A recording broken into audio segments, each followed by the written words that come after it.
अस्सलाम वालेकुम नाज़रीन, मैं अब्दुल्ला। 7H न्यूज़ में आपका इस्तकबाल है।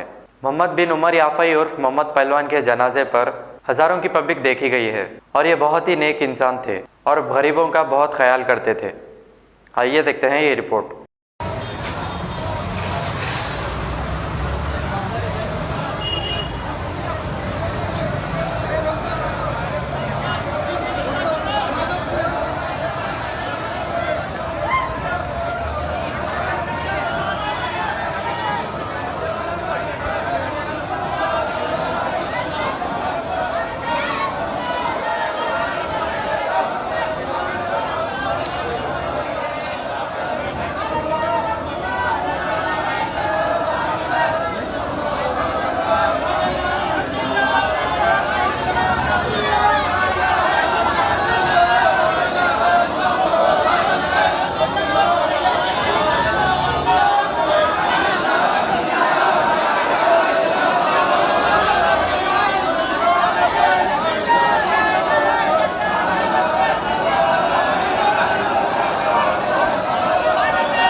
जर्मनटन हॉस्पिटल ऑर्थोपेडिक से मुताल्लिक हर मरीज यहाँ शिफायाब।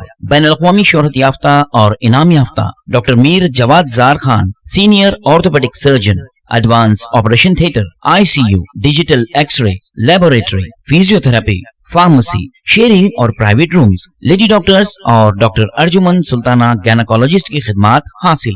वाजिबी फीस और मुकम्मल सहूलियात से हजारों मुतमईन। एम्बुलेंस से आरास्ता Germanton orthopaedic hospital, pillar number 150, Attapur, Hyderabad. सच्ची खबरें आप तक पहुंचाता है 7H न्यूज। हकीकत जानिए, 7H न्यूज देखिए, लाइक कीजिए, शेयर कीजिए और सब्सक्राइब करना ना भूलें। 7H न्यूज, आपकी आवाज।